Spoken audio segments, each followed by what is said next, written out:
He's got a touchdown. Impossible dream of a play. Madden is on the field. He wants to know if it's real. They said yes. Get your big butt out of here. Whoa, he has trouble with the snap, and the ball is free. It's picked up by Michigan State. Jalen Watts Jackson, and he scores on the last play of the game. There, he's got it. End zone. Touchdown, Titans. There are no flags on the field. It's a miracle. Yes, sir. It is a miracle, just like that Tennessee Titans wild card game, right? So, welcome to the special, Thursday episode of the Football Frame of Mind. We got a special guest here, as y'all can see. Brandon, introduce our special guest, man. Introduce him. Audio's kind of tripping. I hear you fine. I'm saying, okay. What did you say? Because I didn't hear everything you had said. I'm sorry. I was just saying introduce our special guest. Yeah. I'm sorry. Welcome, Matt Moscona. How do you pronounce your last name? Because I've said you nailed it. I did? Okay, you cool. nailed it, bro. Them vowels trip up people all the time, man, but you nailed it. Moscona, like a breakfast scone. Perfect. Some people just call me Scone. You can stick with that if that's easier. So with 104.5 ESPN Baton Rouge, after further review, and aren't you on a couple other things as well, correct? Yeah, man, I do a lot. I believe in 2025. If you are by trade, I'm a radio host, right? I've been in radio for 22 years, but in 2025, man, our job is to make sure that we make ourselves available to our audience, however, whenever, whatever format they want. So, yeah, man, I host a morning live stream every single day. Been doing that for every day for 8 years now. Literally never missed a day. Nights, holidays, weekends, don't matter. I do the Locked On LSU podcast. I have my daily radio show, and there's a bunch of other ancillary things that I'll do as well in football season. But yeah, man, content is king, man. You got to be everywhere. So I try to be everywhere. I tell people all the time, you can spell my name, you can find me online. Okay. No. I gotta stay on the go. Yeah. So starting with your beginning, right? So what got you into sports anyway? And was football your first love? So, I mean, you grow up in Louisiana, and I was born in New Orleans, lived most of my life in Baton Rouge, but you grow up in Louisiana, everybody sort of genuflexes the purple and gold altar. You grow up basically scheduling your days around football Saturdays and the purple and gold. But in New Orleans, my weekends were, we drive up from New Orleans, go to the LSU games, tailgate on the old front nine, go to the LSU game Saturday night, go home. Sunday, we'd wake up, church, Shoney's breakfast buffet, then we're in the dome. So, yeah, just to say that I'm a purple and gold, black and gold lifer, that's been my thing. But the interesting thing is, man, as much as I love sports, I never wanted to do sports. I went to school. I was a journalism major, and I wanted to do news. I mean, I love sports, but I thought sports as a career was just kind of trivial. And I was in school during 9/11, and it was obviously a transformative event in our world. Yeah. And for someone in journalism school at the time, I watched the job that a lot of those reporters and anchors did covering that. And I was like, that's what I want to be. And so I did. I started news when I was still in college at LSU in the J school. But man, after about 4 or 5 years of doing news, I realized I hated it. And I was looking for a career pivot. I was actually accepted a job in Atlanta to go help start a Catholic radio station. Long story long, the job fell through, was offered an opportunity to be a producer at a sports talk station for 2 days a week. Didn't have anything else, so I took it. And this was in May of 2007. And man, I think they realized I had a little more competency but a weird gap in programming. And so when football season rolled around, they offered me a 1-hour radio show from 3 to 4 p.m. Monday to Friday. And that fall, LSU won the national championship in football. I was hooked and never quit doing sports, man. So I made the jump to the ESPN affiliate in 2010 in Baton Rouge. When they launched that affiliate, they hired me to be their afternoon drive guy. So they really launched the station around me and kind of took a shot on me to grow it. And Man, I've been doing that job for 15 years now. We've won every award you can win, ratings, revenue, all that stuff. Been really blessed to do what I do in my hometown, covering teams I love. I always say, man, as long as they keep paying me to sit on my butt and talk about sports, I'll keep doing it, man. It's a pretty good gig if you can get it. Yeah. I might imagine. Yeah. So, next question for me. If I'm a sports new to it or whatever, I'm new to college football and I'm just getting into it, what era of LSU football should a person start with if they were new to it and they're like, I like LSU, and they don't want to just start with the 19 championship? What era should they start with? Now I'm a little confused, man, because I'd say you just start with the present. You start rolling. But if you want to go back and learn, man, you could learn from the beginning. But I'll tell you, like, I can only speak for my favorite, which was, I mean, I've been fortunate, man. Like, yeah, I lived through it. People forget this, man. From 1989 to 1994, LSU had 6 straight losing seasons. That sounds foreign now because of what LSU football has become.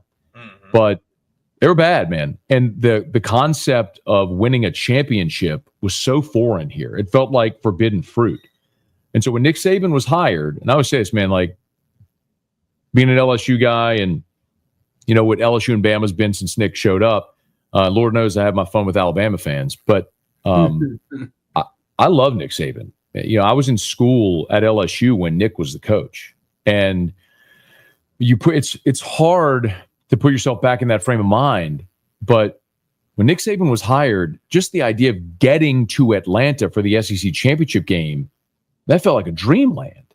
Like, that wasn't real. I mean, when LSU in Nick's second year got to Atlanta, I remember the line at the LSU ticket office to get tickets was so long. People were like sleeping outside the ticket office to get tickets to the SEC championship game. That's not a thing anymore. I mean, you go so often, and they win that game. They upset Tennessee, and they're going to a Sugar Bowl. Y'all, this was during finals.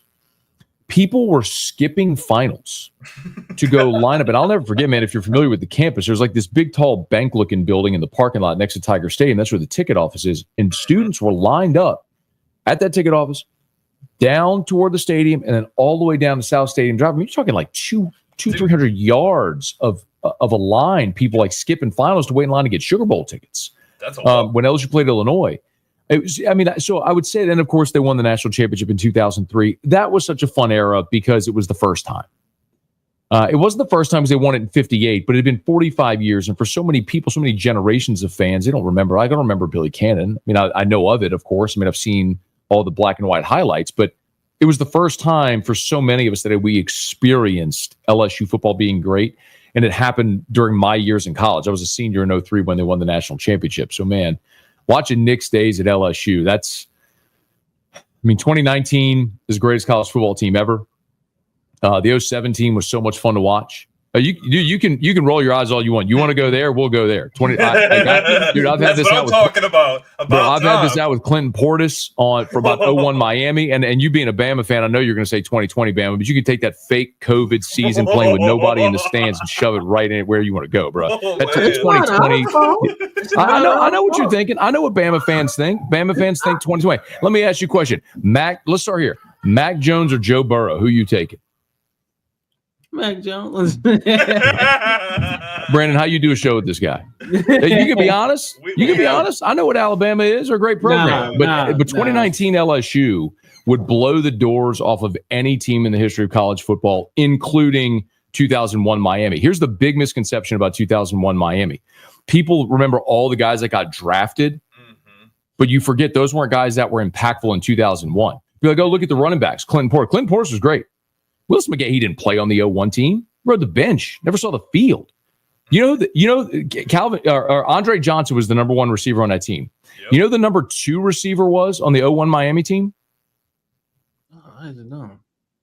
Was it Reggie Wayne? No. Hell no. What Reggie Wayne was long gone by then. It was a guy named Ethnic Sands. Now let me ask you a question. Jamar Chase was the number 1 on 2019 LSU. You will know who the number 2 was? Jefferson. Justin Jefferson. Justin freaking Jefferson was the number 2 on that team. Anybody want to go with this? Let's go with this. I mean, 2019 LSU would beat the holy hell out of any team ever. And let's go here with 0-1 Miami. Okay. Oh, man. Joe Burrow or Ken Dorsey? Agreed. And they played, and I made this point a while back, and everybody wants to hype up Miami, but look at the conference they were playing in. Put them in the SEC. Brother, they played a game, that 0-1 Miami team played a game in Chestnut Hill against Boston College where they did not score an offensive touchdown. Boston College didn't score an offensive touchdown. Like, that was a really good team. That was a really great team. 2019 LSU would have kicked the hell out of that team.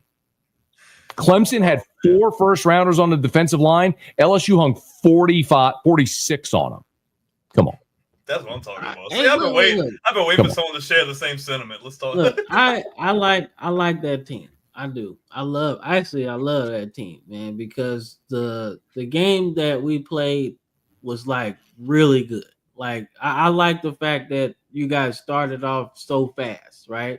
To the point where it's like, oh wow, like we gotta do something on defense, or this is really gonna be nasty, right? And it turned out to be a closer game at the end, right? But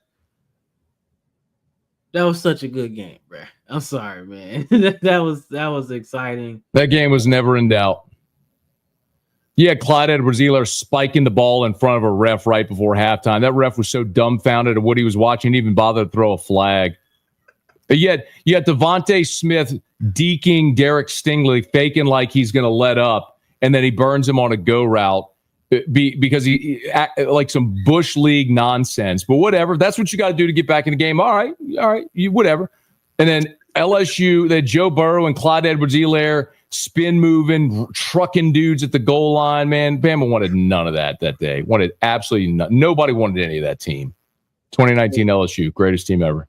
Hey, I like the team, bro. I do. I just think it's so unfair, man. It's like when I talk to Brandon about it, I'm like, yo, what was y'all on? I don't know. Dude, like, what was y'all on? The switch went off, bro. The roster was loaded from top to bottom. The depth was there. Everything it just lined up at the right time. Yeah. And week 1 from on, like you just seen it. Every single week it was like more and more and more, and it's like, dude, who's gonna stop them? And obviously they were nobody awesome. did. They were awesome, man. It was so much fun to watch. They played a brutal schedule. They just dump trucked everybody. They won every national award. Y'all ever seen that Mike Green? Every year, whenever the national championship happens, I always go retweet this Mike Greenberg video from First Take the next day or whatever, or Get Up the next day, where he basically rattles off everything that team accomplished, how bad they beat everybody. He's like, I'm not sitting there trying to argue with anything. I'm just telling you, this is the greatest team that ever played. And he's right. I mean, it's just maybe someday a team will come along and be better than them, but boy, that'll be a steep hill to climb because when you go player by, and the thing that I said even at the time was, history is going to be kind to 2019 LSU because all those dudes are going to go to the NFL and be great. And then when they're great in the NFL, people go, you mean to tell me that team had Joe Burrow, Jamar Chase, and Justin Jefferson all this? Yeah, they did. Yep. Yeah. Like I said, me being a Bama fan, I love the rivalry, right? It's fun. Like, it was always fun to watch that, even in high school.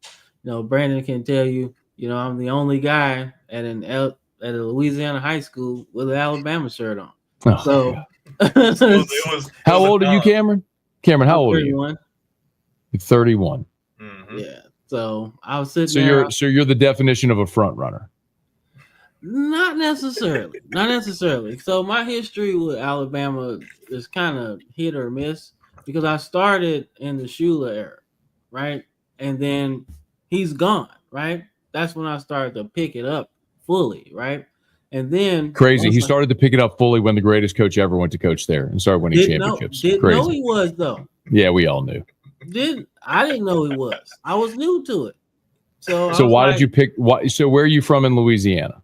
Oh, he's from St. Louis. Yeah, I'm from St. Louis. I don't have no team. And then I relocated to Louisiana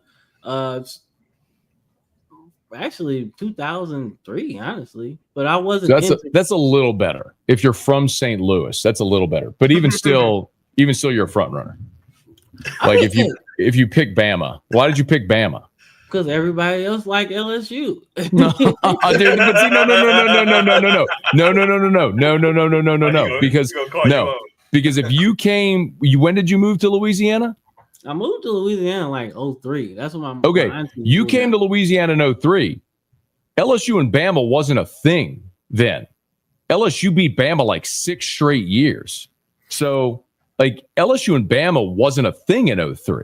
It doesn't have to be a thing. Everywhere. But the point is, like, if you're living in Alabama and everybody in your town's a Bama fan, you say I'm a cheer for Auburn because there's a very obvious contrast. It's like Yankees, Red Sox, Texas A&M. Like 03, there was no LSU Alabama. That only really started to become a thing again whenever Nick went to Alabama. Mm-hmm. Yeah, so maybe it was just a different alternate option. I've seen everything LSU. I'm like, yo, I can't. That's weird. I can't do it. I can't do it. I have to be different. So I'm like, I'm rooting for. At least you pick Arkansas, because then you'd be like worshiping swine and doing spirit fingers and whoop and all that crap. I mean, he is really big on that 3 running back room they had with McFadden and. Bro, that was great. I mean, Peyton Hillis, Felix Jones, there was a great team. I just mean like as a whole, their mascot is a pig. Their cheers, they're calling the Hogs, and they go. Like spirit fingers, it's just weird. They're a very odd group of fans to say. Like the hills have eyes type thing. Yeah, man. Like I was like, I can't do Arkansas either. I was like, nah, I can't do it. But like I said, I really did like that 3-headed monster though. I was like, yo, like how do you stop that? Like, well, man, that's a bad memory for a lot of LSU fans. Because in 07, that was senior night. LSU was number 1 in the country, and they lost a triple overtime game to that Arkansas team with McFadden, Jones, and Hillis. Dude, that was miserable. Yeah, like, come on, man, heartbreaker. So it worked out in the end. Yeah. So what? So what?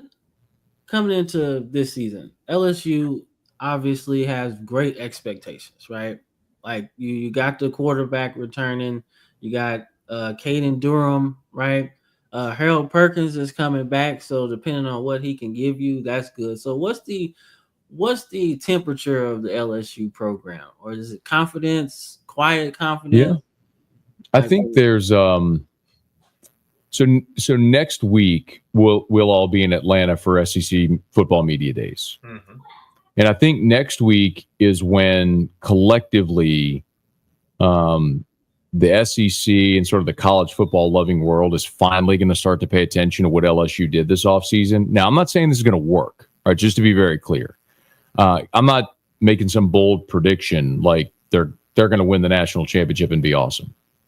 But what LSU did this offseason was they went and bought the best portal class in the country. Mm-hmm. They went and did what Ohio State and Ole Miss did last year, what Florida State did 2 years ago when they went undefeated. Like, they were unapologetic and not bashful at all about it. They became very cash rich, the collective did, at the right time. They missed out on Bryce Underwood and a couple of other big prospects they had large NIL deals allocated for, and they took all of that money and dumped it into this transfer portal class, and they had a bunch of pissed off rich people because Bryce Underwood flipped at the last minute, and they were like, what y'all need? And people were just flooding money into the collective. And LSU went and bought 18 transfers that were all starters at Power Fives. Some of them were all conference guys a year ago. Like, this roster that LSU put together is capable of winning the national championship. And I'll tell you this, man. And I know what a lot of people think that, well, can Brian Kelly get over the hump, all this stuff? And you're not wrong. I mean, can Nussmeier purge some of the bad throws? You're not wrong. Those are fair questions. But this roster is probably going to be the most talented roster in the SEC. And I say that fully understanding Georgia, Bama, Texas, all of that. And a big differentiator is the fact that you've got the leading returning passer in college football coming back. And I think a lot of people have ignored that with Garrett. Like, he's the only guy that threw for 4,000 yards a year ago that's back this year. So all the hype about Arch Manning, he's played 3 games. He may be great. I don't know if he will. But Nussmeier threw for 4,000 yards last year. And that experience is invaluable. And now he's back for a 5th season. And you loaded him up with a ridiculously talented roster. Like, this team, I think, baseline should be 10-2 and in the playoff. Now, when you get there, who knows what happens with the draw and how. I mean, look, guys, Ohio State last year, lost 2 games. They figured it out at the right time. Yeah. Oregon was undefeated, was the best team in the country. They had a crappy draw. They had to go play Ohio State again in the Rose Bowl. I mean, sucks for them. Like, they were a great team, got a crappy draw. So once you get there, you never know how it may play out, but they should get there, man. If they're not there, like if they're not in the playoff, that's an uncomfortable conversation. Yeah. Then you start to have a real conversation about what does your future with Brian Kelly look like? Because if you can't get in a 12-team playoff with this roster, there's a very real question about is he the guy to be able to get you there? Yeah. Like I said, we both kind of looked at the Brian Kelly, coming to LSU like, whoa, like, because was at Notre Dame for so long. I was like, that's like a job that you stay at. You retire at Notre Dame. They got all the stuff that, in terms of TV deals and everything. So you got that moniker, right? So when he signed with LSU, I think we both were like, yo, what's going on there? Like, how much did they offer him? Because we always came to the point that it's tough to win at the academic standard schools, just naturally, because it's just hard to get players to go there, right? But him coming to LSU, I was like, okay, now you really got access to some players, right? Yep. More better players than you ever had through your whole tenure, your whole career almost, So I'm like, now let's see, So, being a neutral, it's kind of like I want to see him do good too, because it's like, yo, you've been waiting your whole career to have these kind of players, right? Yeah. So let's do it. It's true, man. He he's the winningest active coach in college football. And to be clear, guys, so before Brian Kelly came here, I didn't really have a strong opinion on him. I didn't know him at all. I saw what everybody else saw, yelling guy on the sideline, but I just didn't care. I mean, whatever. But since he's been here, he's been great to work with. So I don't have an unkind thing to say about Brian Kelly. The man, he's been perfectly,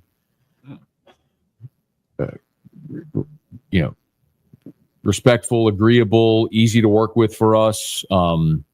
Anyway, I have nothing bad to say about him personally. I think when he got here, I think what you said, Cameron's right. Like, I don't think he ever had an intention of leaving Notre Dame, but I think for a guy that's coached as long as he has, he's the winningest active coach in college football. And he had gotten to 3 playoffs. We got to a BCS championship game in the playoff twice at Notre Dame. And every time he ran into a team with a roster that looked like Alabama or Clemson, and he just couldn't compete. He didn't have the bodies, the Jimmies and the Joes to win once he got there. And so when LSU came calling, the money had to make sense, but it's not that he's making an exorbitant amount of money that he wouldn't have made at Notre Dame. I mean, he was making a lot of money there. I think it was the realization that he had an opportunity to win at a place where not only did Nick Saban win a championship, but Les Miles and Ed Ogeron won championships. And I think if you're Brian Kelly, he's looking at that going, if those guys won there, I should be able to win there. So they're giving him the resources to do it. But this is really the opportunity, though, guys, because, man, we just talked about, you go that heavy in the portal.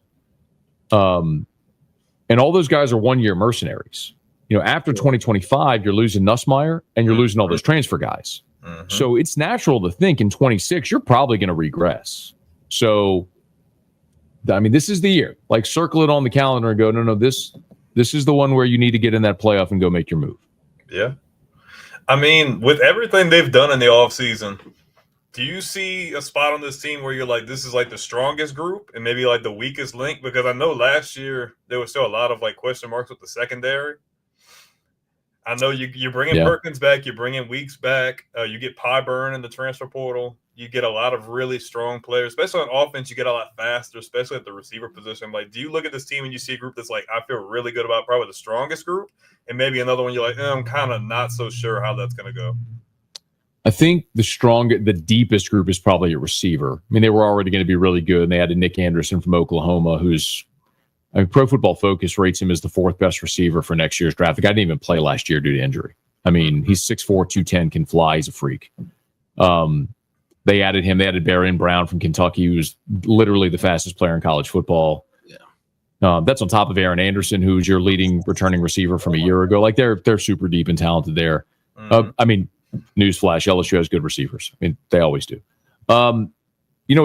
What's interesting is I think that you ask people, like, the biggest question on this team, everyone's going to say the offensive line because you lose 4 starters. And it's maybe a thing, guys, like where we circle back in December, January, and you play this clip and you'll be like, man, that guy's an idiot. Like, how did you not see this? Because I get it. You lose 4 starters on the offensive line, including 2 tackles over 3-year starters, one which was the 4th pick in the draft in Will Campbell. Yeah. But guys, like, LSU was 104th in the country in rushing offense last year. Like, let that sink in. The school that once said Les Miles is the head coach, that could not throw the ball and just ran it all the time, was 104th in rushing offense. So they were very good in pass protection. But running the football was a real struggle. And I look at what they did. Look, you have one returning starter in DJ Chester. He was your center last year, but guys, he's out of position. He's a guard. He's a massive dude. He should not have been playing center. Chester moves to guard. You bring in Braylon Moore from Virginia Tech. He was an all-conference center at Virginia Tech. You bring in Josh Thompson from Northwestern, who's played guard and tackle, but he was an all-conference guard. He's going to be your starting left guard. So, like, your interior now are 2 guys that were all conference and 1 guy that started every game for you last year, actually now in his natural position. Like, I love that interior of the line. Like, that looks pretty good to me. The 2 tackles are both guys that they signed out of recruiting classes, Tyree Adams and Weston Davis, and both were top 100 national recruits. Weston Davis was a 5-star. So I look at that and I go, I think it looks pretty good. And if they struggle in pass protection, you can always, I mean, LSU's got 4 tight ends. They could always get help with a tight end. You can leave it back into Chip. I mean, and Nuss is a smart guy. He's going to get rid of the football and all this stuff. So I think they're okay there. Again, maybe in December we play this back and the offensive line is a total disaster. And you're all like, yeah, idiot, you lose 4 starters. Of course you're going to be bad. But I think I like what they did in rebuilding that. For me, my biggest question is still what Brandon said, which is the secondary. Like, y'all say the safety play at LSU last year was the worst I've ever seen it at LSU. Oh, it was bad. Yeah. It was horrible. Yeah. And man, no. And they tried every combo you can imagine. Yeah. So they went in the portal. I mean, you're sensing a theme here. They went in the portal and they got 2 guys that were all conference. They got TaMarcus Cooley from NC State, who was all ACC. And they got AJ Halsey from Houston, who was all Big 12 and led the country in interceptions last year. Like, so you got those 2 guys, and you're returning Jordan Gilbert, who played basically with 1 arm last year. He had dislocated his shoulder and played a whole season with 1 arm and had shoulder surgery in the offseason. But Jordan Gilbert, who's played a ton of football, is back and is healthy. And Deshaun Spears was a 5-star freshman a year ago, probably just a little early, to get on the field.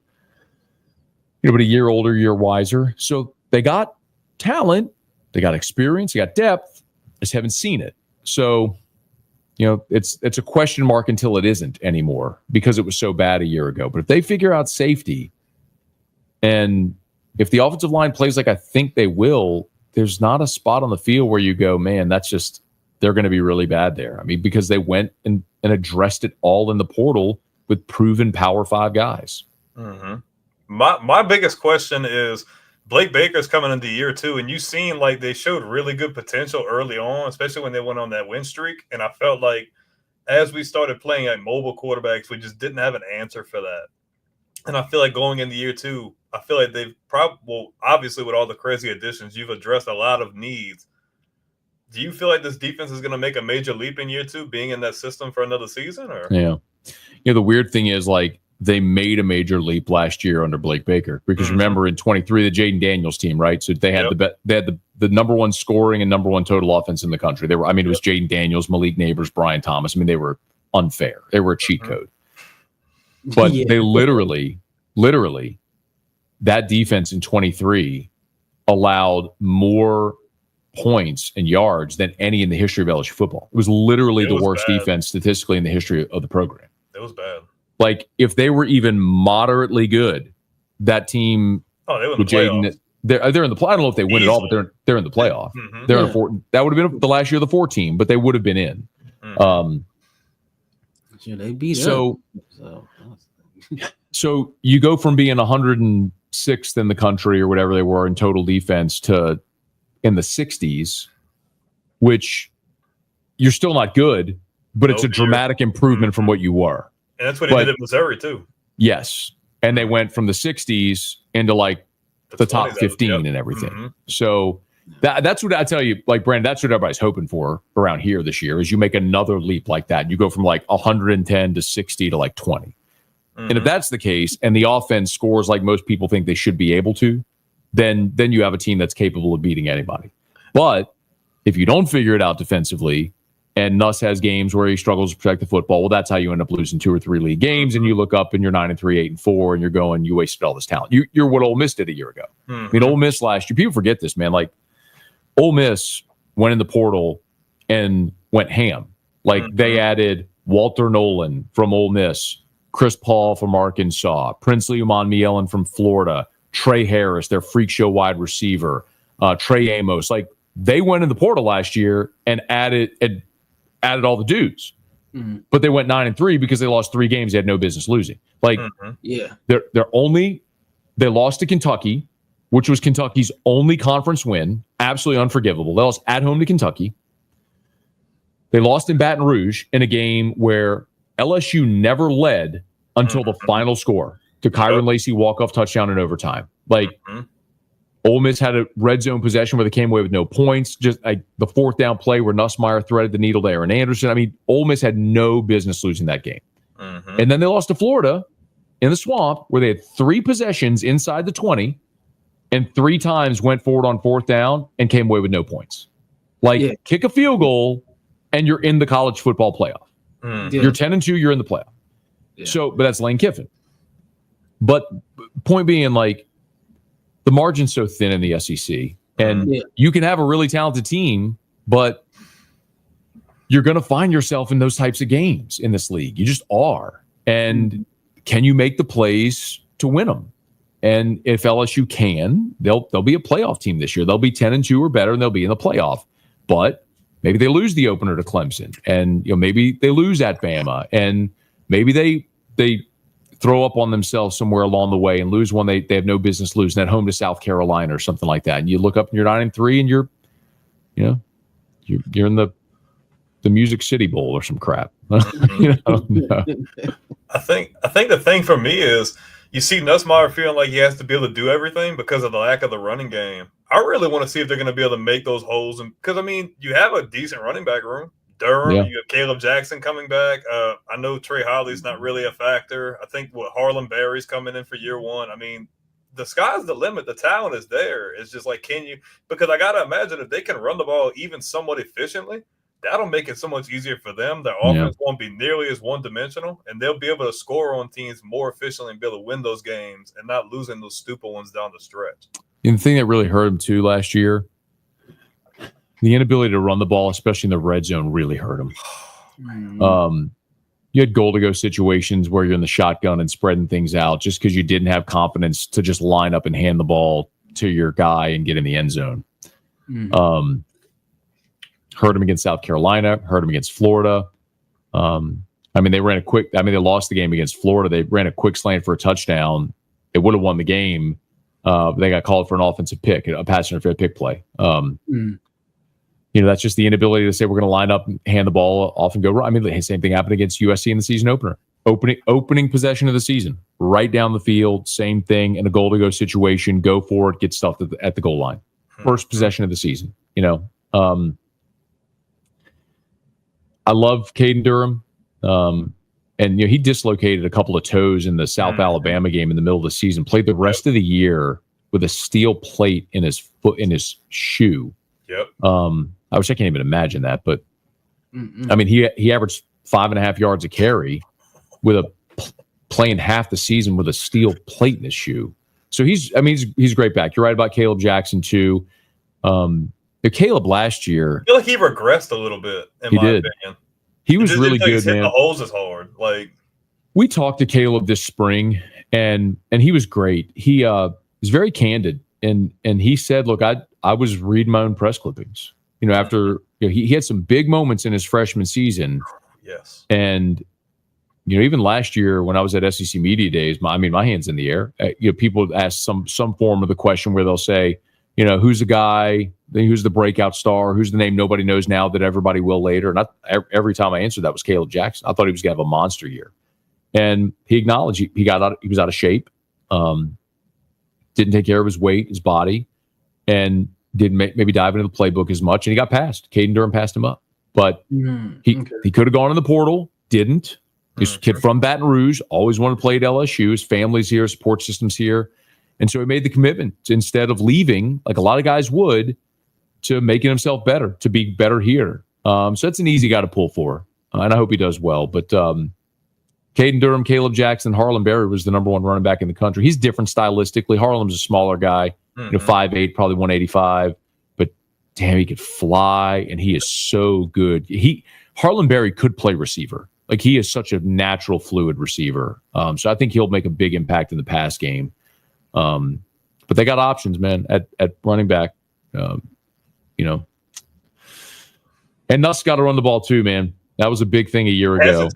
Hesitating, like he just wouldn't do too it. Much time. Yeah, but he was trying later on in the year, and it worked. I feel like if he just gets comfortable being able to do that, like, that'll really, especially with them short yardage situations or like third down, that's a big difference maker in a drive going all the way down the field that you just pooch kicking it right back to the other team. I mean, like, I'm going to ask him. I'm going to get a chance to talk to him on Monday.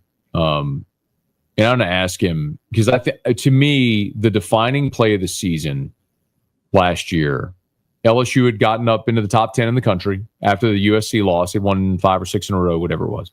And they'd beaten Ole Miss, and they're playing in College Station.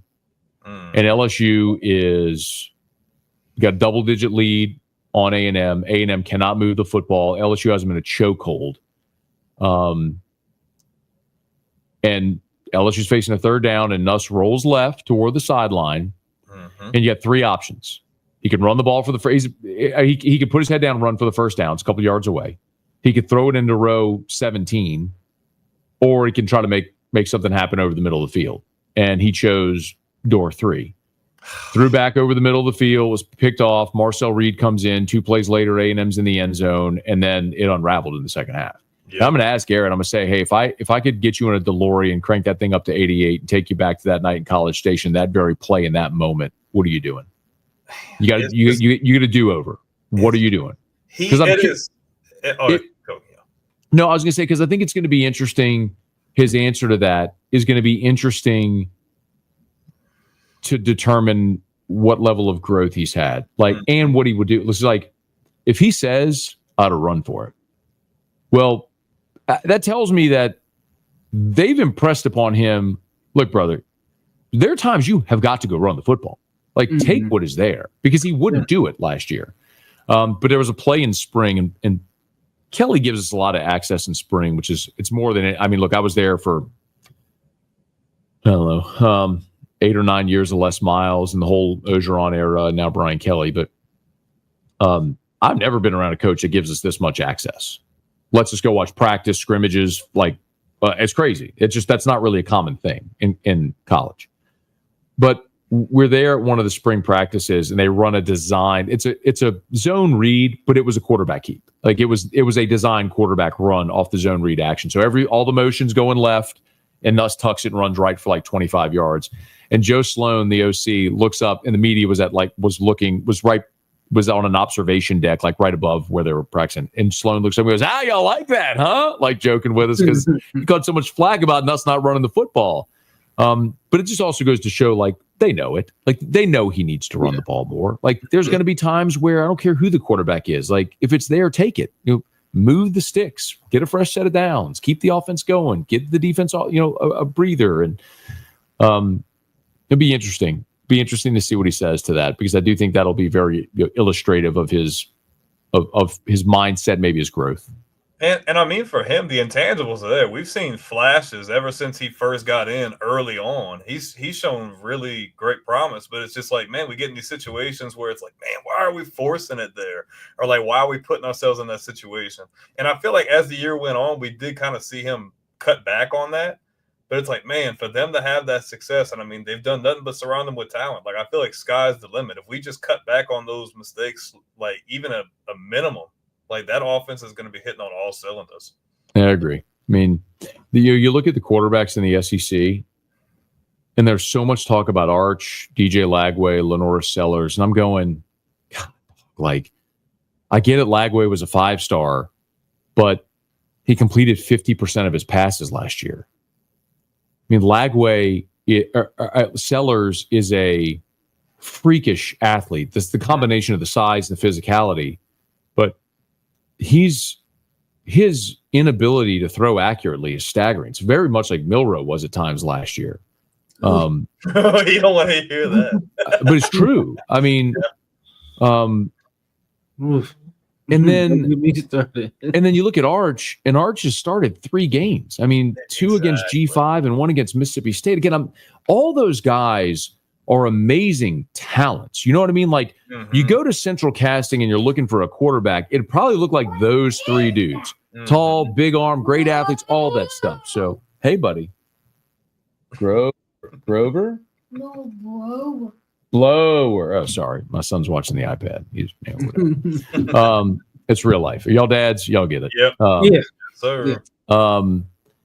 So anyway, the point is, those guys may be great, but it just feels like there's just a lot of unknown with them. Whereas with Nussmeier, it's a 5th-year guy. He's got a 4,000-yard passing season under his belt. Like, I have far fewer questions about if Garrett. Take the Ole Miss game we just talked about, guys. Like, it's 4th down and 7. You've got to get a first down or the game is over. There's less than a minute to go in the game. Garrett Nussmeier doesn't take the check down. He throws a rope into double coverage to Aaron Andrews. Like, the lowest percentage play you could possibly make, but he made it and he delivered in that moment. Very like, Favre-esque. He knows what he can do. Like, he's been there in those moments, and I just have far less questions about us. I mean, the question of can he purge the bad decisions is a fair one. I mean, that could be the thing that unravels the season. But I don't wonder about anything else with him. Those other guys, you just got to wonder if they're capable of making those plays. A lot more question marks. He's had more proof. Like, he's obviously got the most experience out of pretty much anybody who's starting in the SEC. He's got so much experience. Yeah. He's seen a lot of the ups. He's seen a lot of the downs. And I just feel like this is the time to make that next big step. Yeah, I mean, no. I was just going to say, to add on to that. Sorry, Cameron. Like, the narrative around here is, you look at Joe Burrow, who came in, started in 2018 in what was his 4th season, and a pretty good year. Then in his 5th season, his 2nd year as a starter, he blew up. Yep. Jaden Daniels came here, started in his 4th year in college, had a good year, blew up in his 5th year, his 2nd year as the starter. You can actually go back and say the same thing about Zach Mettenberger. In 2012, had a very good season. November was much better. But then by 2013, he was awesome, man. That offense was, I mean, people forget, man, that offense in 2013, it was the first in the history of the SEC that had a 3,000-yard passer, 2 1,000-yard receivers, and a 1,000-yard rusher. It was Mettenberger, Odell, Jarvis, and Jeremy Hill. Yep. They were awesome.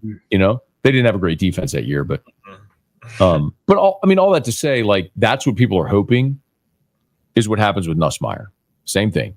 Waited his turn, started for the first time in his fourth year, had a really good year, comes back for the fifth season, his second year as a starter. Boom. Can you hit that parabolic run? That's the best case scenario for LSU this year.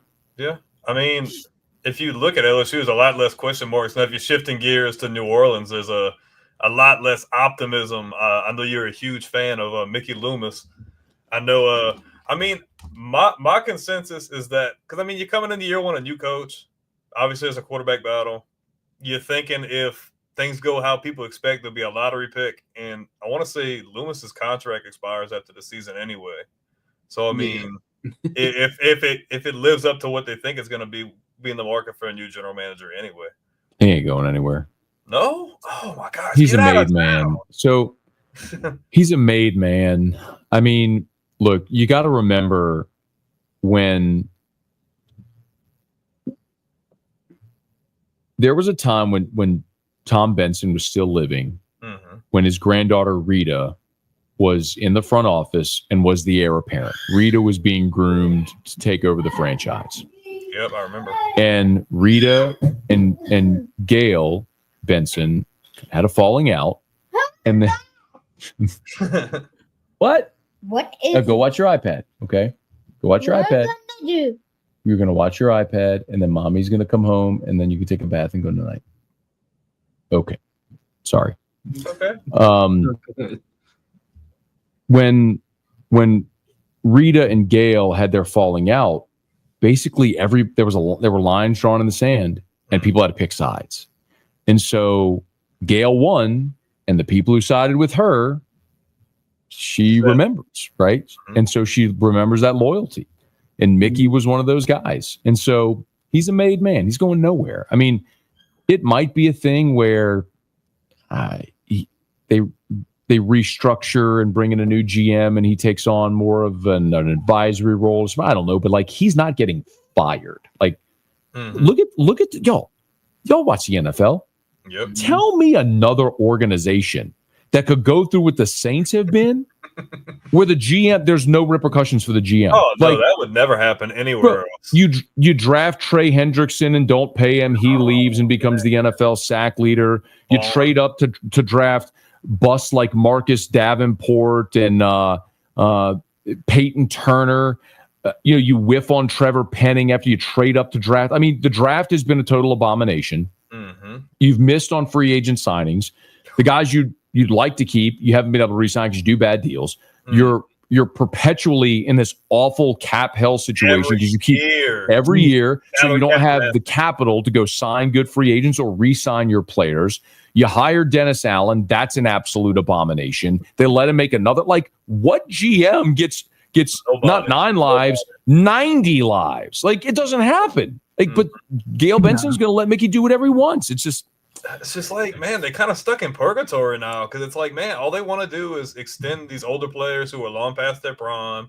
And it's like, man, you have some like Zach Bond. You brought up so much Hendrickson as well. Like, you're letting these guys walk. Imagine if you held on to these guys and you're paying them and not giving these older guys. Man, you have a pretty stellar defense. At one time, New Orleans had a good defense. That kind of started like forever ago. Like, it's been a little while. Sometimes, look, and I get it, guys. Like, you can't pay everybody. Yeah, like that's the truth. Yeah. Guys outperform their rookie deals. You can't pay them all. I mean, look, I'll take it away from New Orleans, so it's not something that I'm passionate about. Look at Seattle. When Seattle had their Legion of Boom days, right? They hit on Russ, and so they had a third round quarterback on a rookie deal, which allows you a lot of freedom when you're not paying a quarterback 30, 40, 50, 60 million dollars a year. Like, you have a lot of capital, and so they had Bennett and Sherman and Earl Thomas and those great teams, Marshawn Lynch. But ultimately, they had to pay Russ. And so you pay Russ, and now you look around and you go, okay, well, who's got to go? And that's when they started to break up Legion of Boom. Yep. I mean, so you have a short window. The Saints had their window, man. And it just and they chose wrong, man. They paid Michael Thomas and they paid Marshawn Lattimore and Alvin Kamara. And I don't blame Brian Ramchick. I don't blame them for paying those guys. Those are great players. Yeah. But I mean, you couldn't pay Trey Hendrickson and Marcus Williams at safety. And so you saw guys like Zach Bond walk and Trey Hendrickson. And it's unfortunate. They chose wrong, which gets most GMs fired, but not Mickey Loomis. But how do you feel about this quarterback competition? Because I mean, nobody's seen. I don't believe I've seen them taking a quarterback in the second round. I didn't think they were going to reach on him. I see the potential. I mean, he's got a lot of college experience, jumping from school to school. He's got good intangibles.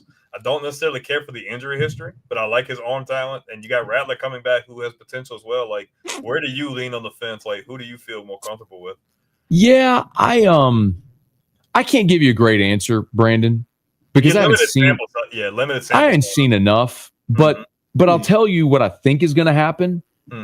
I think, and this is just being around long enough and maybe understanding the psychology of coaches and covering these guys and seeing how some of this works. Like, I look at that situation and I go, if Kellen Moore liked Spencer Rattler, they ain't drafting Tyler Shuck. Yeah, they wouldn't have drafted him that high. Yeah.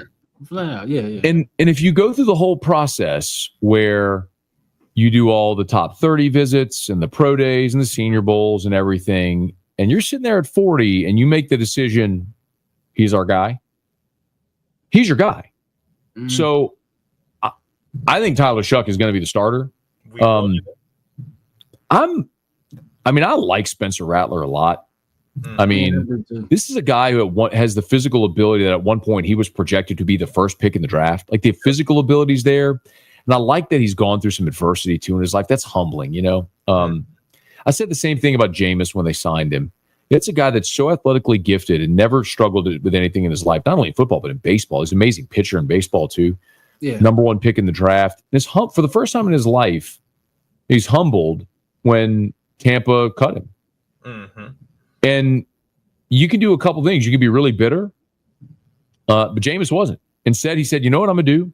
I'm going to go sit on the bench for a year behind Drew Brees and learn from a great coach in Sean Payton and a Hall of Fame quarterback in Drew Brees what it takes to be a Hall of Fame quarterback.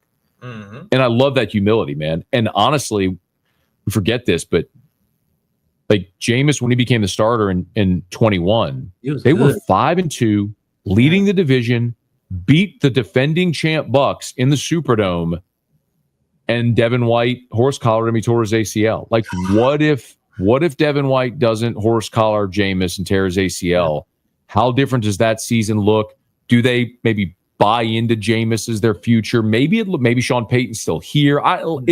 There's a butterfly effect convo there that could be had. But all that to say, bringing it back to Rattler, I like when someone that's that gifted is humbled and shows their mettle through it. So I'm pulling for him. I mean, I'd like to see him do really well, and not to say I don't like Tyler Shuck. I think he's acquitted himself really well with the city so far, and I think there's also something pretty cool about a dude that's 26 or 27 years old, whatever he is, and he was already married. There's just a level of maturity there that you don't typically get with a guy that comes in at 21, at 22. It's different when you're 26, and I mean, you got when you're 26 and married, than when you're 21 just looking for beer money. You know what I mean? It's just different. Yeah. Just different. Yeah. So keeping on the Saints, man. So Brandon has kind of did a lot of content, talking about the what ifs, So after you guys won the Super Bowl over the Saints, right? What happened after that? Because I felt like there was still, like, Will Smith was still there. I think Roman Harper was still there. Like, you had a lot of good pieces still there. Like, why was it only one championship of that good team? Well, 2011, ask anybody around the Saints. Best offense ever. It statistically was the best offense in the history of the NFL. 2011 was a better team than 09. And sometimes it happens, man. That was the year that the Packers won 15-1, and they were the 1 seed. And so the Saints had to travel in the postseason in the divisional round, and they went to San Francisco and played an epic game with the 49ers. Oh, they scored too fast at the end, man. Gave them too much. Jimmy Graham scored, left too much time on the clock, and then Alex Smith to Vernon Davis. I mean, that's a play. Look, if the Saints win that game, Oh, they're playing. They're going to beat the Giants. I feel like that next game. Absolutely. And then the Saints had already beaten the Giants and the Patriots that year. They get a Breeze and Brady Super Bowl. Yes, and so the Saints would have been favored. I can't say they definitively would, but they would have been heavily favored to win the Super Bowl in 2011. But you lost. It's the NFL, man. You lost a playoff game. Mm-hmm. And then a year later, this is the thing, Cameron. Yes, the question that sticks in the craw of every Saints fan. It was Bountygate. I mean, at the apex of what the Saints were, they'd won the Super Bowl. They had a little bit of a letdown in 2010, but 11 they were right back with the best team. And then they got hit with Bountygate and Peyton suspended and the whole thing that happened that year, and the wheels came off. Now, after that, they got back to the playoffs in 2013, but by that point, the core of that team was gone. The coaching staff had changed. And then in 14, 15, 16, they went back to back 7 and 9 seasons. But then they hit on that amazing draft class that had Ryan Ramczyk and Marshawn Lattimore and Trey Hendrickson and Alvin Kamara and Marcus Williams. I mean, they hit on all starters, the entire class. And they got right back in it. And then in 2018, they got Nola no-called, the worst call in the history of the NFL. Every year, it was something else. 17 they lost on the Minneapolis Miracle. 2018 was the Nola no-call. 2019 they lost to Minnesota again on a push-off by Kyle Rudolph. But 2018 is the one, the no-call, right? I mean, against the Rams in the Superdome. You were the 1 seed. You have the NFC Championship game in the Dome. They throw the flag. You're kicking a field goal, you're in the Super Bowl, and you're beating a very mid Patriots team. So they had their chances, man, but it's hard, man. It's why you respect so much Brady and Belichick winning 6 or Jordan winning 6. It's just like, it's so damn hard. Yeah. I mean, everybody's good. And when you can avoid the pitfalls and the booby traps along the way through a professional postseason, it's so impressive, man. And they got nipped a couple of times, I mean, no, man, that was a question that I always wanted to ask, because being in Louisiana during that thing, I was like, man, this team seems like they're on a destiny run. this is good, because growing up, the Saints weren't the team that you rooted for. It wasn't a team that was even on television like that if you weren't regional. So they won more games in that era, in that stretch, than any team in the NFL. Mm-hmm. Consistency. Yeah. They just got into the playoffs and had some epic bad beats. I mean, like the Stephon Diggs thing, the Minneapolis Miracle, is just one of the more unfathomable plays where Marcus Williams just was whiffed on a tackle. And anyway, thank you for making me relive all those awful memories, Cameron. I appreciate that greatly. And not even just that. You were talking about what happened. We talk about the year after that. You go to play a freaking an 8-8, 7-9 Seattle team after the Super Bowl. You're definitely favored. You're in a position. You let them hang with you the entire game, and then we get Beastquake, one of the most nightmarish plays that still haunts me to this day. Yeah. It's just felt like, man, like that team haunt me. I hated that Seattle team because they beat my Rams, and that was the last sniff of a playoff berth we ever had when they were in St. Louis. So I was like, ugh. the low light reels of the Saints postseason is demoralizing, dude. Something to behold, man. I mean, every organization, every team ever has theirs, right? I mean, you've got your worst moments, this and that. I mean, everybody's got them. Mm-hmm. Yeah. I'd put the Saints up there with anybody, man, with their postseason disappointments and the way that it's transpired. I mean, when you can say Beastquake, Nola no-call, Minneapolis Miracle, people know exactly when all of your horrible losses have names, that's he ain't got one of them, be like 5 of them. That's bad. And they could have all been prevented too. And it's just a couple plays here and there or a missed call. And that's just how the game shakes. But it just felt like, man, it was back to back to back. I'm like, dude, we just can't catch it. It's like they let us win one. And it's like after that, it's like, nope, not happening. It's like, man. And now it's like we're kind of in this state like with no identity, and you're always having to do salary cap gymnastics, and you just can't hit in the draft at all. It's just like, man, like when are we going to dig ourselves out of this rut, Well, I understand I understand what they were doing at the end of the Breeze era. They were trying to get one more with Drew. Mm-hmm. And so you're mortgaging your future to win now. And I was okay. I'm not going to be hypocritical because I was okay with it at the time because I knew what they were doing. Mm-hmm. And they got close, man. In 2018, you're the 1 seed. You're in the NFC Championship game in the Dome, and the Nolan no call happened. But after that, look, Breeze came back in 19, came back again in 20, made the playoffs both years. They came up short. When he retired, they should have hit reset. Yeah, they tried to hold on to it for too long. You should have clicked that button right then and there. Like, we're gonna dump out all this. We're gonna invest in a young core. We're gonna do what we need to do. And it just felt like they prolonged it too long. And it's That like was the now problem. you're still suffering from that. I mean, And it's the analogy I've given. It's like I don't know if y'all ever go to a casino, but it's like you're up big, mm-hmm. and instead of taking your winnings and going home, keep going. You lose it all. And then instead of saying, man, we lost it all, let's go home, you keep going to the cash machine to try to win it all back. And you just keep losing and digging your hole deeper. That's where the Saints are. Like they were up big. They were up big, but then they lost it all. And instead of just going home, getting a good night's sleep, eat you a good breakfast, and go back to work on Monday morning, they were like, where's the ATM? Like, give me more. Get like Clark Griswold in Vegas Vacation, just losing all of his money because he's just trying to win it back, losing it all, trying to win it back. It's like that's been the Saints for the last 5 years. Yeah, and even the last year they had Breeze, man, they beat Brady twice in the regular season. They owned Tampa in the regular season, and then going into that playoff game, I'm like, man, like just do what you've done all year, and they just couldn't finish it. I'm like, dude, that's a horrible way for him to go out, man. I'm like, dude, that they could have at least won that game. And if you get knocked out after that, cool, but like don't lose to Brady like that. Like, yeah, the Jared Cook fumble is one that will forever be unforgiven here. For Jared Cook. Oh my God. It was bad.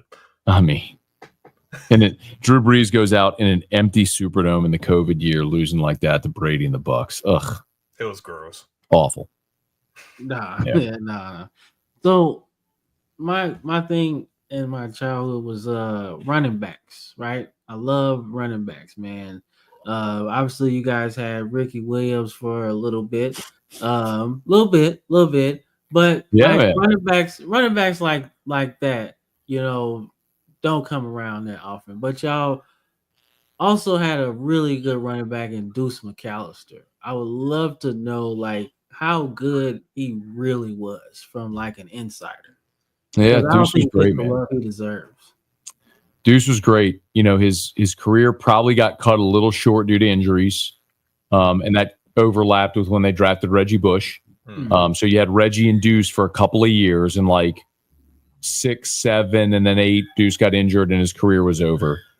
But I mean, Deuce is a guy that wiped away the embarrassment of the Ricky Williams draft, right? I mean, Mike Ditka traded the entire draft for Ricky Williams, and Ricky wasn't a bad player in New Orleans. He just had some injuries, and as we've later learned, I mean, he just dealt with depression and anxiety. He used to do his interview with his helmet on, and people were like, what's this weirdo doing? But nobody had any concept of legitimate anxiety as a thing. I mean, the guy was was having panic attacks and things. But he went on to have a great career, man. Was great in Miami. He lived in Australia lived in a tent on a beach and smoked a bunch of weed. But do you, man? It's all good. But Deuce was kind of the get right after that, and he was great, man. I mean, even I can even say that being he's an Ole Miss guy, But Deuce was the right guy at that time to kind of help pace the Saints, with the franchise's first career playoff win, in 2000, and then some really bad years with Jim Haslett and the Katrina season and all that sort of stuff. But was there at the beginning of the Sean Payton rebirth, which was as important as any era for the Saints. Was after Katrina happened, the unknown was if the team was even going to come back. Mm-hmm. Yeah. So the fact that they stay in New Orleans and they had that great season in 2006. Everybody remembers the Steve Gleason block, the Monday night against Atlanta and all that, which is amazing. I mean, it's one of the greatest sports, maybe the greatest sports moment I've ever seen in my life. just because of all the social and human impacts that go far beyond the field. But Deuce was a giant part of that. He was a central figure in the transition of that awful era into the rebirth, and was such a core leader. Sean, there's been a lot of these stories over the years of when Sean Payton came in, and there was a lot of veterans that didn't conform. Wayne Gandy was a guy who, Wayne Gandy sort of infamously had a big leather recliner at his locker, and just didn't. Sean wanted the recliner out, and Wayne Gandy pushed back, so they cut him. I mean, he's a starting offensive lineman. They cut him. It was. Dante Stallworth was a first-round draft pick who was a burner, a really good receiver. Yeah, real fast. Yeah. From Tennessee. Yeah. He wasn't bought in. They cut him. I mean, it just didn't matter who you were. You had to buy in culturally to what Sean Payton was bringing in. And Deuce was the leader of the team, along with, they brought in Breeze, of course, but nobody knew Breeze was going to go on to be what he was. But Deuce was the established veteran and the best player on the team, and was a massive part of that transition. Okay, no, man. Like I said, I love me some Deuce McAllister, man. I was like, man, he's good. He's one of my favorites, man. So, I might to go back to LSU for a second, man. So, I was really interested in the era when Nick Saban left, right? I just wanted to know, from an insider, did it come off as this is going to happen? Because he just won a national title. So it's of course the NFL is going to call, but it's was it shocking or was it? Everybody knew. I mean, the year before he went deep into flirtation with the Chicago Bears. So this is all when Nick came here, everybody knew he always had eyes toward the NFL, that he wanted to go be an NFL head coach. It was only going to be a matter of time. But remember, when LSU hired Nick Saban, he wasn't Nick Saban. He was, he had a 9-win season at Michigan State. That was the best he had had. Yeah. But still, he was different. And certainly when he won the SEC in year 2 and then won his national championship in year 4, there was just always that flirtation from the NFL, and he had the eye for it. Not funny, haha, but just the stories about Miami, courting him, and how Wayne Huizenga, Nick just kept asking for more and more. He wanted more money, he wanted facilities, he wanted spending spree for his wife, and furniture, whatever. And Wayne Huizenga just kept saying yes to everything, everything Nick asked for. Yay! And he said, "Man, he keeps saying yes to everything. It's if I tell him no, nobody's ever going to ask again. If I turn all this down." And Nick's told the story too. And he went and Skip Bertman, who was LSU's athletic director at the time, and went into his office, said, "They're offering me all this," and I think and Jimmy Sexton, who was his agent, said, "Do you want to be Bear Bryant or do you want to be Vince Lombardi?" And he said, "Bear Bryant." He said, "Well, then why are you leaving?" It was, and it just, Nick was just felt like it was something he had to do. It was an itch he had to scratch. So from LSU's perspective, the thing is it's so hard to look at the guy who brought you to the mountaintop and left, come back, and then get to the mountaintop 6 times with a team in your division. It sucks. When had he never left, would have been that probably was your fate, right? You had the greatest coach ever. You just had him one stop too early. But it's also hard not to be grateful for it, because we talked about at the beginning, I mean, Nick showed LSU collectively what was possible. He people say we awakened a sleeping giant. The giant wasn't sleeping. The giant wasn't a giant. It wasn't a giant. It was, LSU was going to the CarQuest Bowl. There was no concept of being great and winning championships. He's the one who showed them this is what's possible here. Maybe he showed LSU they could be a giant. And so for that, I'm forever grateful for Nick, man. He's, I hate that he won so much at Bama just because he did it at Bama. If he had gone to Cal and done it, I'd probably been like, man, that's great. Awesome. Good for you, Nick. No, because you got to see him freaking once a year. Yeah, but that's the problem. And you think about this too, like with Les Miles.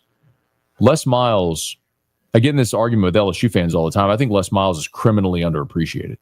He won 80% of his games, won a national title, played for a second, which, by the way, he should have won, but for the fact that Bama got a mulligan that they didn't deserve because LSU beat them in Tuscaloosa. Cameron, LSU beat them in Tuscaloosa. They got a mulligan. Lost the game on their home field. They got a do-over. I mean, it was teetotal BS, but it should have been a second national championship. He won 2 SEC titles and played for a third. And he did that in the same division as the greatest coach ever. Like, what if you didn't have to look at Nick Saban every year? How much different does that look? You know? I agree. I was watching that game and I was like, yo, what is going on? This is not the same team that we didn't score a touchdown for real again. It's like it's not the same team, Yeah. And I think me and Brandon random in the ground, man. So many stories have been told about that. Thank you now for bringing up my worst college memory, Cameron. I appreciate that. You brought up all my miserable Saints memories, and now you're bringing up the worst LSU memory. You're not leaving a really good first impression. Randy, where did you find this guy? What are we doing? Like, let's bring the guest on and make him talk about all of the worst things that have happened to him in his life. I'm having to relive a lot of it too, so I guess it's okay. But a happier. Hey, Cameron, tell me about the time someone ran over your dog. Oh man. That's bad. That's bad. No, but in a happier thing though. So you guys, LSU is in a very good spot, right?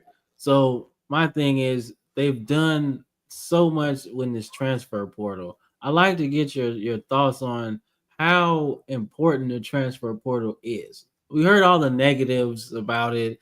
Players this, players that, coaches this, coaches that. But I would love to hear the positives of it. I love it. It's just different. I think people that don't like it because it's change. Coaches don't like it because it's harder to keep together a roster. You can spend 3-4 years recruiting a guy out of high school. He's on your campus for 1 year and then enters the portal, and there's no repercussions. I mean, but the line I've used ever since NIL and portal's been in place, I have no sympathy for millionaire head coaches having to work harder now to build a roster. Like, I'm so sorry, coach making $11 million a year that your recruit left and now you have to go work harder then don't coach. Someone else will take that $11 million contract and coach. Right. The thing I love about the portal is it gives guys opportunities to get better.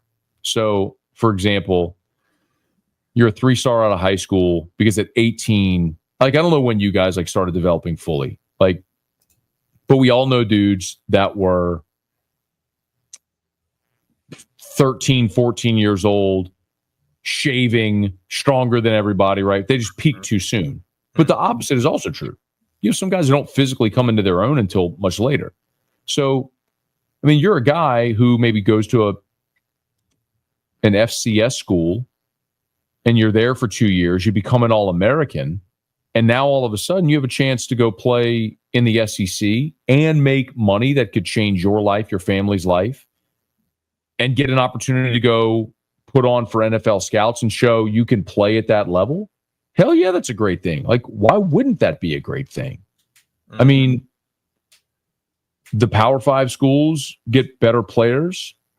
Those players get an opportunity to go make money and improve their draft stock. The smaller schools could look at it and say, well, that stinks. We recruit them, we develop them, and then they leave. Okay.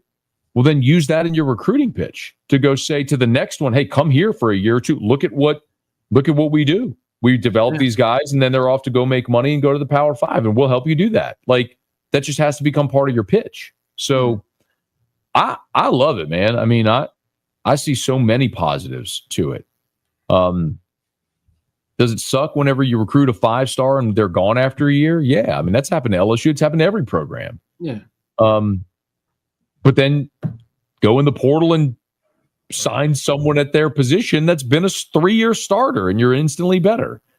It's just different. You know, it doesn't change the fact that I'm still cheering for LSU on football Saturdays. Just how they make the roster is just different. And that's what they did in year one, too. I They did like that it in year too. one. I like how the smaller schools are now starting to realize that, you know, like Liberty or Tulane or those schools that are right in a group of 5, right? Like, all right, say, you know, Alabama loses a 5-star. We can get him for 1 year and might be able to get into the playoff, you know? So I do like that aspect of it. Like they can spend, you know, money and get that one piece that might get them, you know? Like I said, you know, that's what I like about it, man.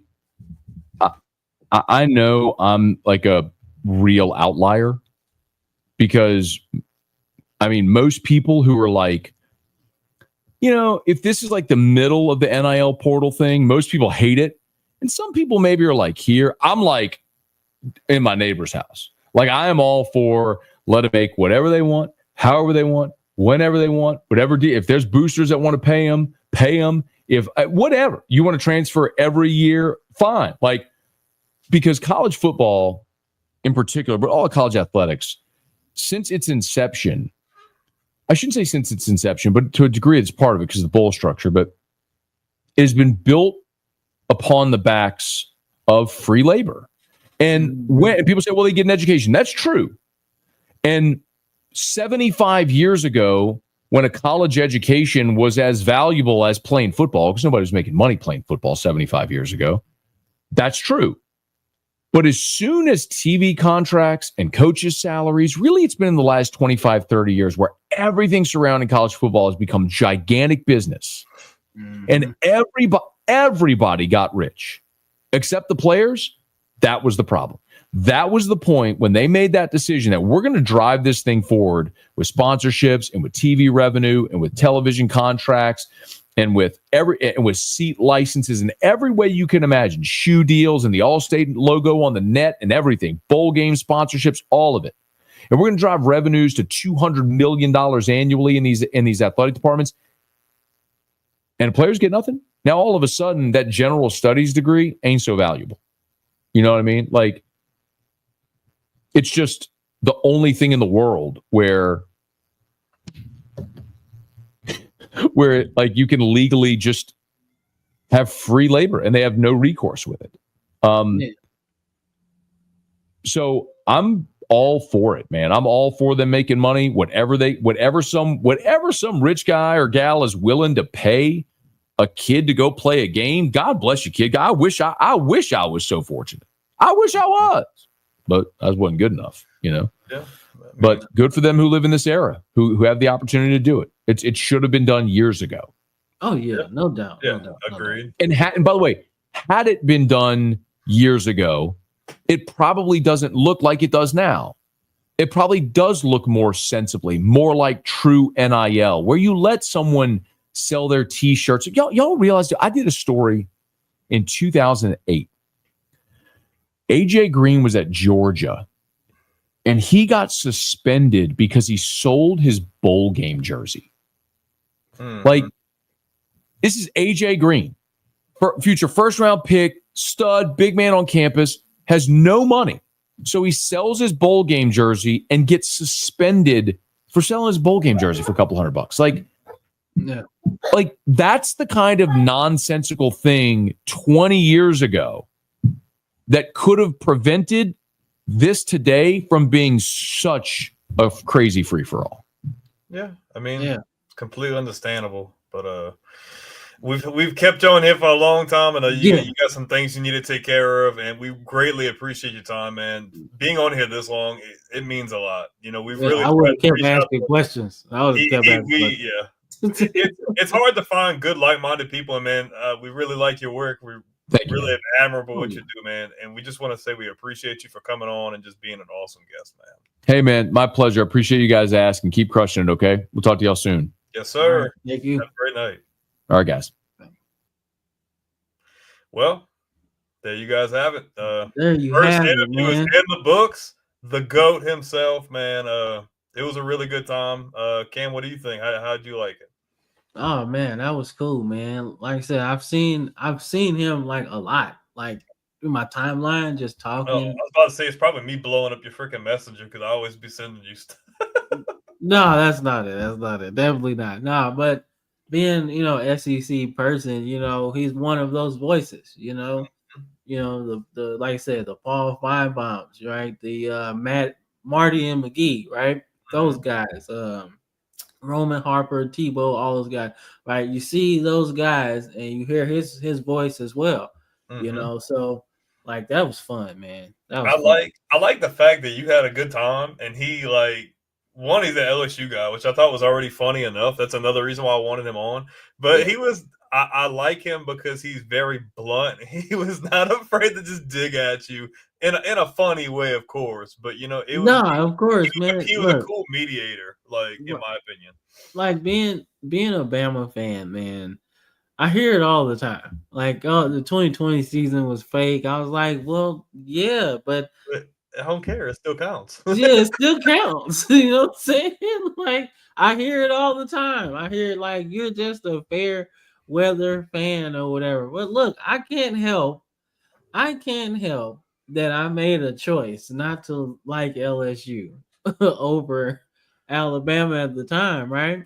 Like, just got good at the right time, you know? But nah, man, that was fun, man. Like I said, we hope y'all enjoyed it, man. This is fun, man. So we're gonna try to keep doing this. Our schedules are crazy right now, but that's all right. That's all right, man. We just continue to bring this good content to you guys, man. So if you ain't got nothing else, Brandon, we go chill. So I really hope you guys enjoyed. This is something we've been trying to do with people for the longest. It just felt like every time we get something set up, we run into a brick wall. We were supposed to have a former college football player playing NFL right now. Didn't work out for whatever reason. So for this to work out the way it did, I'm really grateful. And for anybody, and I just want to say one more thing. For people that No, are no, either no. for anybody that's either doing content creating or thinking about it, it can be very frustrating at times. Like when you're trying to make things shake and you're trying to make things happen and you might be scared to do things. Like it's intimidating to reach out to some of these guys because like him, for instance, he's awesome. He's cool. Like I watch him all the time and I'm like, man, I'm probably not going to get a response, but he surprised me. Really humble, really cool guy responded. So like the biggest thing is don't be afraid to just step out and try something. Like, and you could ask Cam in the comments. Like I'm always trying to shake things up. I'm always trying to find somebody, and it's easy to get discouraged when either you don't get a response or things aren't moving. But like, just keep your head up and keep trying. Like we've been doing this 2 years, and this is the first time we've been able to do this. So it's a great step, and I hope we can maybe have him on, or maybe some other really cool people on moving forward. But I really hope you guys enjoy it, man. The guy stayed on here over an hour. Didn't have to. He was a very, very considerate and very awesome. So. Oh man, of course, man, of course. I ain't gonna lie, I was nervous as hell. I was like, man, this first interview, I'm like, I don't want to ask no Yeah, controversial shit. and then you put me on this, and then you put me on the spot. Say, "Oh yeah, introduce him." Like, my bad. Well, I didn't want to I didn't want to impronounce his name. You know what I'm saying? I didn't want to do that. I didn't want to do that at all, man. So I was like, no, no, you do it. You do it, man. But yeah, man, we appreciate all of the viewership we got, man. The live was definitely pretty good. So y'all just keep on doing it. I'm about to hop back on college football 26 because Alaska Tech just made the college football playoff. So and then, what and built that thing up so we made the college football playoff. Unfortunately, we got our ass kicked by Tulane because they're like a group of five on steroids. So that's okay because we about to restart the Pac-12, baby, and we about to be the face of it. So be dope. that's gonna be dope as hell. So we hope y'all enjoy it, man. Shout out, yeah, Kendall, let's go Huskies. That's the name of the team. So let's go Huskies. Appreciate my little brother in this thing. See that See, that's smooth smooth. man. Always touchdown troop. We appreciate the W. We appreciate the love from my wife Jerry and our brother Andrew. So we appreciate the love there, man. But stay tuned. You know, we got the AFC breakdown this Sunday. So you know it's gonna be some back and forth between, you know, the Lamar Jackson fan himself and the Drake May fan sitting across from me virtually, you know. So it's gonna be fun, man. So y'all tune in for that, man. Like I said, we got game streams, we got that audio. This is gonna be on the audio. So y'all keep on supporting that as well. Right. So y'all just support us everywhere. It's at the bottom of the screen. So pause the video, check it out, all of that, man. But we about to get up out of here, dog. Peace. Peace.